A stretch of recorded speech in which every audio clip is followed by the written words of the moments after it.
Welcome to EPG Pathshala. This paper is the philosophy of law. The current module is entitled The Adivasis in India, Living on the Margins.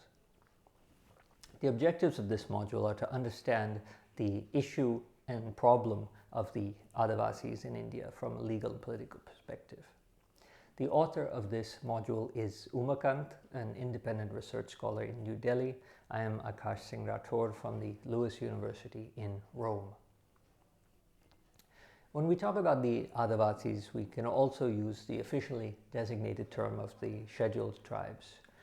The Adivasis, or scheduled tribes, have continued after almost seven decades of independence to live a life of economic, political, cultural, and social imparity or exclusion.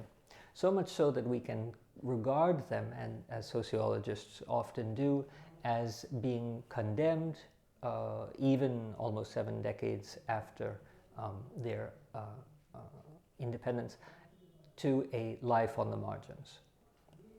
Now, the condition of the Adivasis is intriguingly one where the larger social sentiment is not necessarily particularly favorable. They continue to be the objects of ridicule and insult and derogatory expression in common parlance, and if even beyond the social fact, the policies of government, including those of liberalization and internationalization of the Indian economy, has continued to put ever more pressure on this extremely vulnerable part of Indian society, this part which is also not quite a part.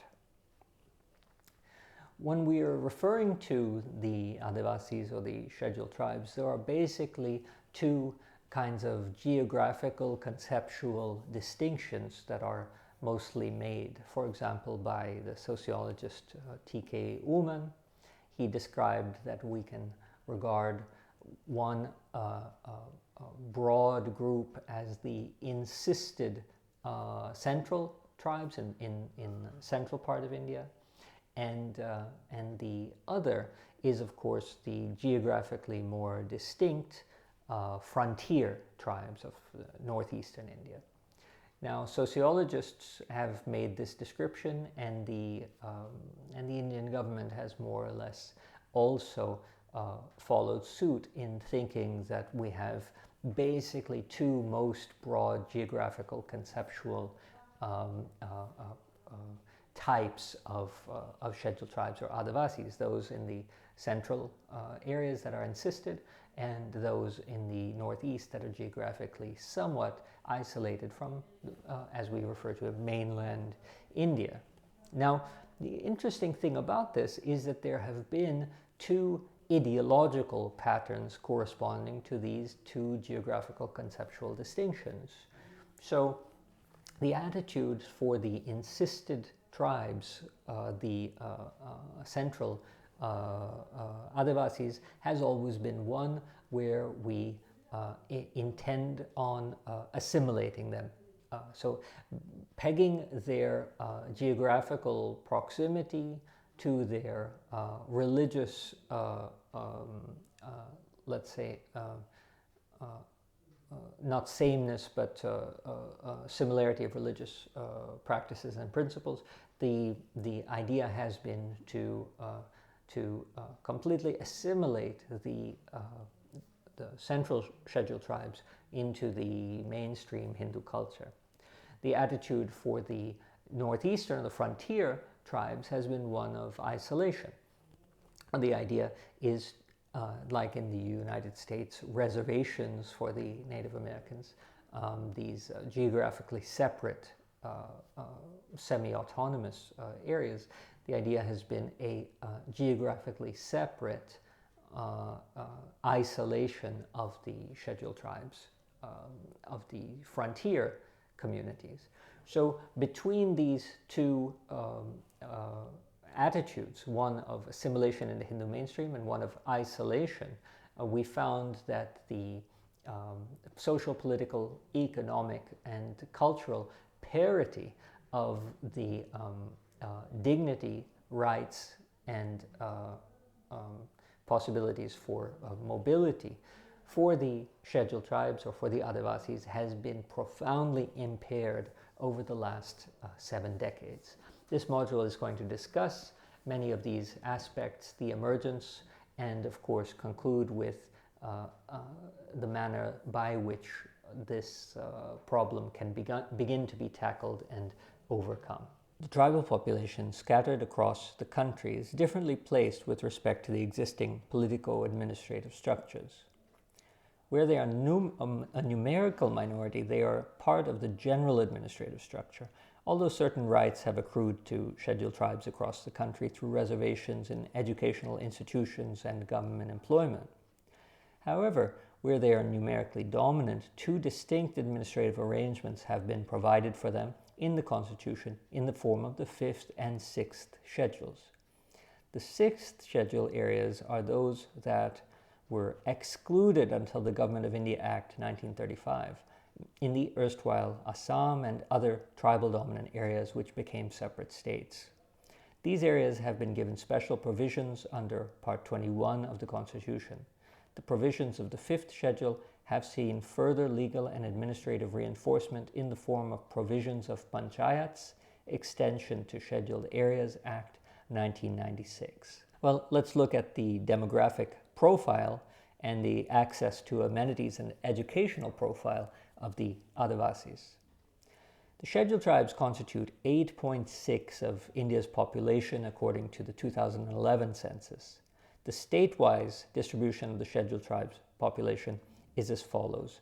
In MP, 14.7%, Maharashtra, 10%, Odisha, 9%, Rajasthan, almost 9%, Gujarat, Jharkhand, again, both almost 9%, Chhattisgarh, 7.5%, AP and Telangana, almost 6%, West Bengal, 5%, Karnataka, 4%, Assam, 4%, Meghalaya, 2%, and the rest of the states and union territories, 11%.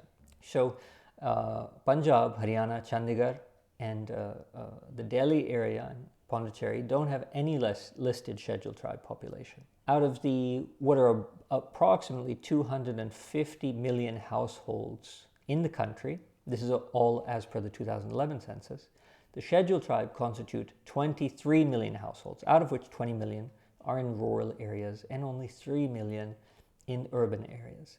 So we get a basic sense of what is going on here.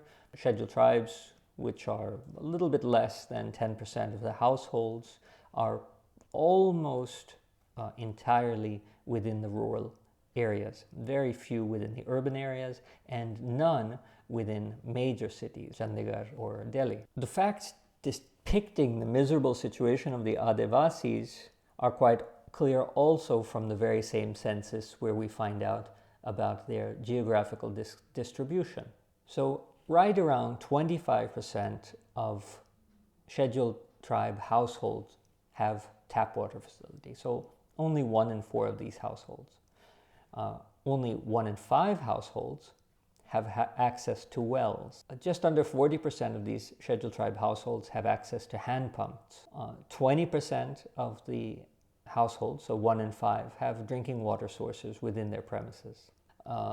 Less than half of the households have a drinking water source near the premises. More than a third have access to drinking water away from their premises. About half of the households use electricity, especially for their main source of lighting. The other half uses kerosene. About 1/3 of the households have a bathing facility. So right around half of the scheduled tribe households use electricity as the main source of lighting, while the other half use kerosene. Less than 1/3 of the scheduled caste households have a bathing facility. 14.1%, so less than 15% of the households have enclosure without a roof. Now, well over 2/3 of the households have no bathing facility. Less than 1/4 of the households have a latrine facility. So that means that more than 75% have no latrines. A few of the 3 out of 100 of these households have access to a public latrine. The most disturbing of these figures is, of course, that more than 3/4 of the household have to defecate in the open. Now, this is a very shocking set of facts and statistics when you compare them to the other non-scheduled tribe communities of the mainstream in India. Something very similar happens when you look at the educational profile. These figures come from the Ministry of Tribal Affairs in 2014, and the figures are quite startling. The overall literacy rate among adivasis in India is less than 60%. So quite a significant amount lower than the mainstream. The completely illiterate is over 47%, literate up to primary, about 25%, and then the facts and figures go on like this, culminating into the very low figure for graduate level education at below 2%. So the urban scheduled tribe communities, which again amount to no more than 3 million of the 23 million, is a little bit of a higher figure, as the completely illiterate is 22%, and those that achieve a graduate education can be as high as 12%. So things stand better with education and literacy in the urban areas, but we'll see that the situation is still far from satisfactory. Diversion of budgetary allocation has to be looked into when we see that we're dealing with statistics as miserable as those as we reported. What exactly is going wrong here? A report in Tehelka in December of 2014 revealed that adivasis have been deprived of a staggering 500,000 crores, so 5 lakh crores, over a period of 30 years by successive governments, both at the center and the state. A critical look at the latest union budget, 2014-2015, reveals that Arun Jaitley, Union Finance Minister, simply denied rupees 47,260 crores and rupees 25,490 crores to Dalit and Adivasis respectively.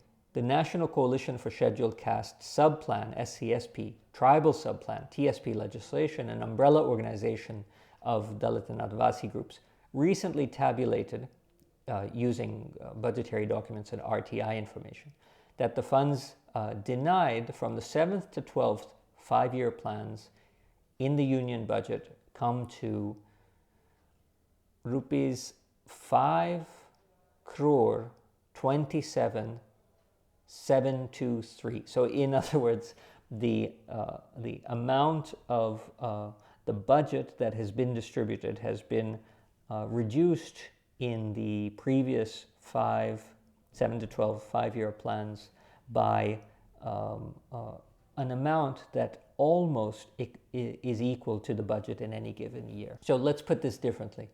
The union budget in this period should have allotted more than 8 crores, but the amount allocated was 3 crores. So it's safe to say that more than 60% of the amount due has been denied to the marginalized sections, despite that these are inbuilt into legislation. So the legislation is there to disperse the funds, but the specific government budgets don't earmark those funds, or don't disperse those funds that are earmarked for the scheduled tribes. So what these figures show is that the funds earmarked for the scheduled tribes are simply not dispersed by the specific governments, despite the fact that the funds are legislated, and there are various acts that require this kind of disbursement. Now, in Jharkhand, the plan expenditure details of the government show that crores of TSP funds were diverted to purchase airplanes, a VIP version, one trainer aircraft, and one motor glider. These are allegedly for the infrastructural development of Jharkhand. The flying institutes and the runways and the construction work of court and residential and police buildings were the recipients of the funds that were supposed to go to the scheduled tribes according to the tribal sub-plan.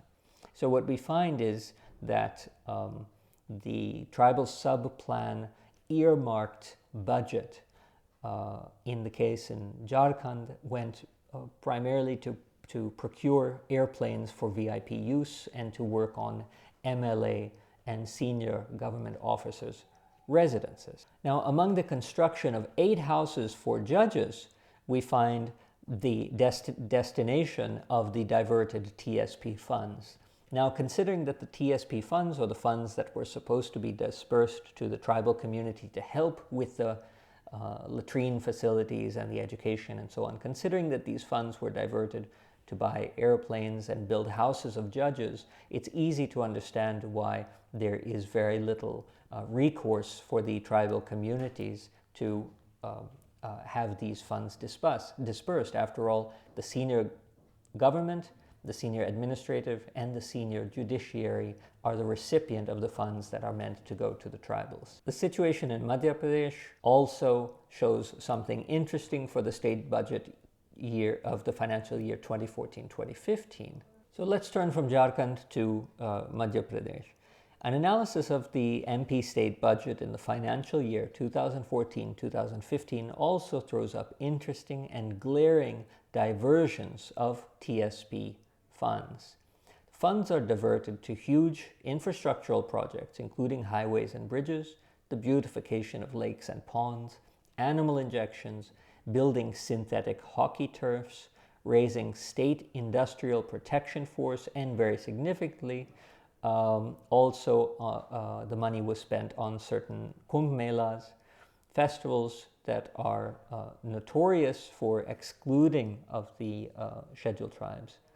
The funds are also diverted to pay allowances to Gao Sevaks, a pet project of the Sangh Parivar. So we see in MP, just as in Jharkhand, a diversion of the funds that are supposed to be dispersed to the the scheduled tribes in order to increase their literacy rates, to help work on the development of their housing, electricity, access to water. These instead are being taken by politicians and certain elite within the states for their own uses. Chhattisgarh is no different.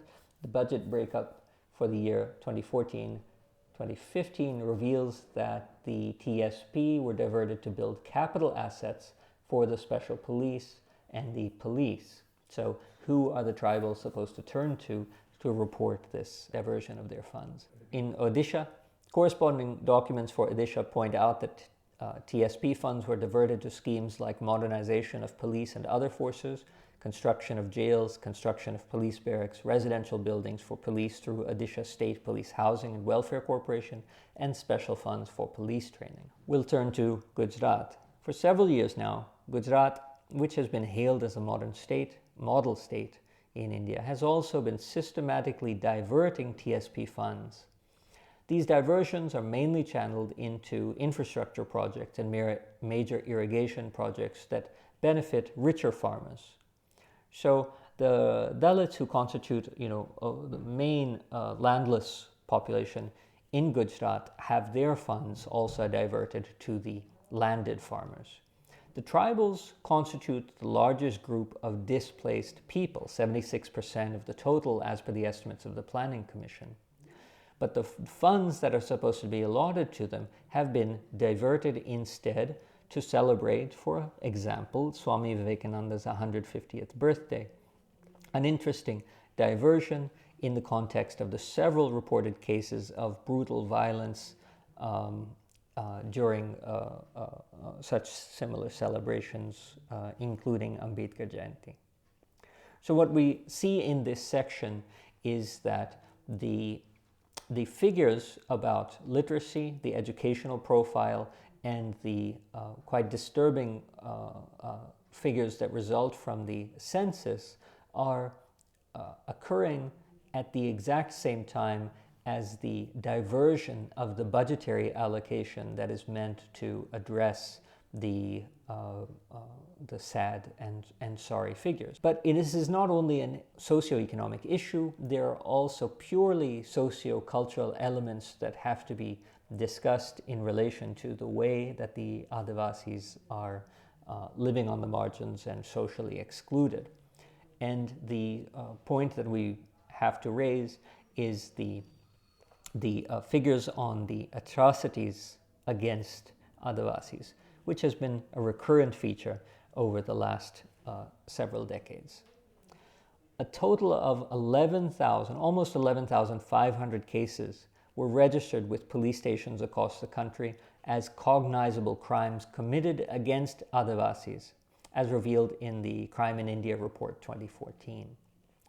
According to the report of the National Commission for Scheduled Castes and Scheduled Tribes, that's in the 1990s, and Crime in India, National Crime Record Bureau, Government of India, in the 24 years from 1990 to 2013, a total number of cognizable crimes registered against the Adivasis at police stations across the country was more than 1.25 lakh cases. So what we're talking about in the last 24 years, there has been more than 1.25 lakh cases of cognizable crime, violent crime against Adivasis. From 1990 to 2001, a total of 55,000, more than 55,000 cases were registered, of which the figures of different crimes were as follows: murder, about 1,200 cases, rape, just under 5,000 cases, kidnapping, more than 500 cases. Then there's, of course, dacoity, robbery, arson, hurt, and others, totaling 55,000 cases. In the recent decade, in the most recent decade, this number has actually increased to 70,597 cases. So murder has increased in the past decade over the decade previous. Rape has almost doubled. Kidnapping has doubled. Dacoity has doubled. Then there are, of course, arson and hurt and robbery and all of these others. So what we're seeing then is that there's a lack of sensitivity and sincerity on the part of government officials about Adivasis. An analysis of 800 complaints received by the National Commission for Scheduled Tribes during the years 2006 to 2009 reveals a pattern which is quite common as far as dealing with Adivasis complaints are concerned.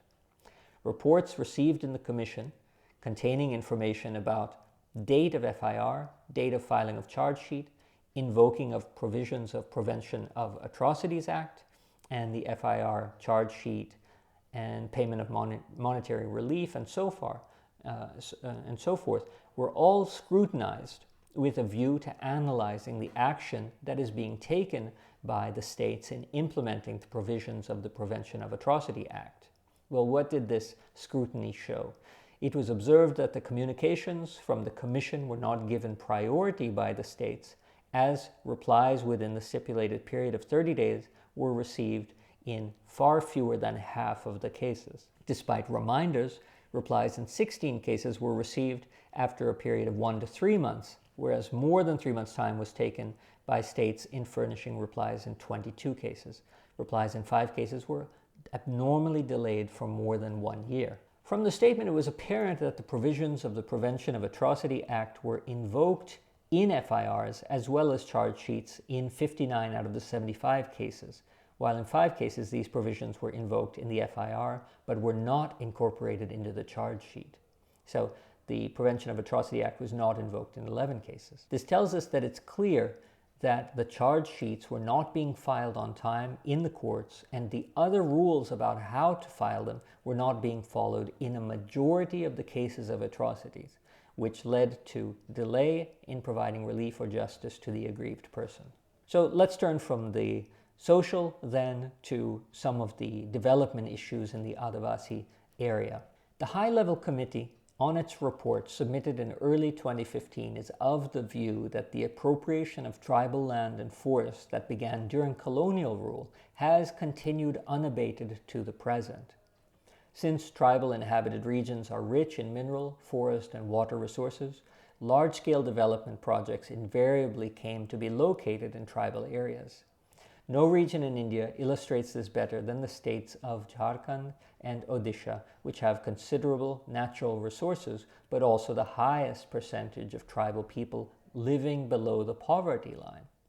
In 2004 and 5, the proportion of tribal people living below poverty stood at more than 50%, almost 55% in Jharkhand, while the number was at its highest and more than 75% in Odisha. Overcoming tribal isolation through large-scale mining, industrial and infrastructure projects, as these states have witnessed, has clearly not resolved the problem of poor development indicators. Rather, these have led to further impoverishment and vulnerability. The report further mentions that over the last 2 decades, there has been a massive push to this development agenda, which has coincided with economic liberalization and the entry of private corporations into tribal areas. This has been met with considerable resistance from tribal communities. But the resistance is interpreted as evidence that these tribes are anti-development, which is of course far from the truth. What the tribes have been questioning is the model of development that is being imposed upon them. Laws and rules that provide protection to tribes are being routinely manipulated and subverted to accommodate corporate interests. So the Panchayat's extension to the Scheduled Areas Act of 1996, the Scheduled Tribes and Other Traditional Forest Dwellers Act of 2006, and other such legislation are designed to regulate governance and political autonomy. They became the lightning rod of intense struggles and deliberations by Adivasi networks across the country. The debates around these acts represent an exercise in popular and even transformative constitutionalism. For Adivasis to enjoy the right to non-discrimination under the Constitution of India, the right to liberty must translate into freedom from internal colonization, a right that was affirmed on paper in 1950, the year the Constitution came into force. Now, Usha Ramanathan in 2015, a legal scholar, has argued that it's no secret that the state and corporations view Adivasis the same way that they view the forests, as hurdles in reaching the resources they need for the growth project. Adivasis, forests, and mineral resources especially are found in exactly the same places. Far too many projects demand the price of destruction of Adivasi life and the diversion of forests for non-forest purposes. So what we've been discussing in this module about the Adivasis is not only the fact of their living on the margins, but also the reasons why. These reasons are constituted both in terms of geographical spread of where they appear, as well as the social causes and prejudices behind what allow a regime of constitutional protection from both protective measures to actually affirmative action policies to get from a situation where the constitutional protections are so strong to a reality where the Adivasis have miserable statistics available to us in the census, available to us in Crime Records Bureau, that in no way correspond to the constitutional protections and the affirmative action that they are supposed to enjoy. So how do we move from what we have on paper to what we see in practice?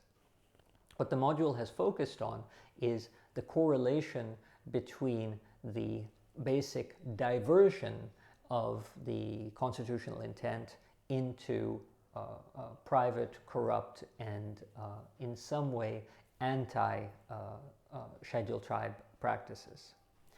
So we began by pointing out that the scheduled tribes are geographically distinct in the sense of inhabiting either the central areas, a small portion of which are urban, or the frontier areas of the northeast, primarily rural. Within these two different kinds of communities, there were two different sorts of policies. One was assimilationist and one was isolationist. What we are finding after scrutinizing the census figures and the crime figures is that all of these communities across the board are subject to increasing levels of violence, robbery, atrocity, rape, especially in the last decade. So things are not necessarily getting better for the scheduled tribes as they seem to be getting better for the middle classes, but rather getting somewhat worse. Now, why are things getting worse? The idea is that the internal policies and the external policies are both taking their highest toll on the most vulnerable, in this case the adivasis. So on the one hand, the funds and budget that is supposed to be apportioned to the uplifting of the tribal people is instead diverted to the infrastructural projects in various states, and this goes from even diverting funds for the construction of houses, for police, for politicians, and for judiciary, to the purchasing of VIP jet planes and so on. And all of this happens at the same moment that the literacy figures for the tribal people fails to improve. The infrastructural facility for the tribals, for example, access to latrine, drinking water, and non-kerosene forms of power, has failed to improve, while the infrastructure for the state serves the interest of the commercial classes or the landed gentry. So we see here the diversion of funds as being one of the crucial elements, but there's another external aspect, which is the liberalization policies. So the liberalization policies that have been in effect for the last 2 decades in the country have of course served to create a boom in the economy, and there's no question about that. But have the adivasis been the beneficiary of this growth? What we find is that the growth has been largely exclusive and not inclusive growth. So the adivasis over the last decade have not seen substantial increases in their prosperity, wealth, access to education, access to opportunities that have been growing for the mainstream middle classes. So the internal and the external factors have been leading to a stagnation, and in many cases, in terms like crime, a reduction of the advances that the scheduled tribe have been able to enjoy in an independent India over the last 7 decades. Finally, what we find is that the attitude toward pushing for this kind of growth, economic growth, has been one that takes a heavy toll on the forest-dwelling scheduled tribes. It is projected in popular media, and it is common attitude amongst many people involved in industrial development that the tribals stand in the way of growth. The real question is, what sort of growth are we talking about? There's no evidence to suggest that the tribal communities stand in the way of an inclusive growth that takes account of their historical and cultural practices. But those sorts of unsustainable growth models that demand the destruction of the forests as well as the life styles of the tribals are of course opposed by those people, as they would be opposed by any rational community. In the end then, what we find is that for the political and the economic condition of the tribals to improve, the social attitude of the majoritary, the mainstream, has to improve. So there are plenty of constitutional and legal norms that allow for the uplifting of the tribal communities, but our social prejudices, along with certain greeds and power politics, has prevented the scheduled tribe from enjoying what they were owed by the Constitution in the independent era. Thank you.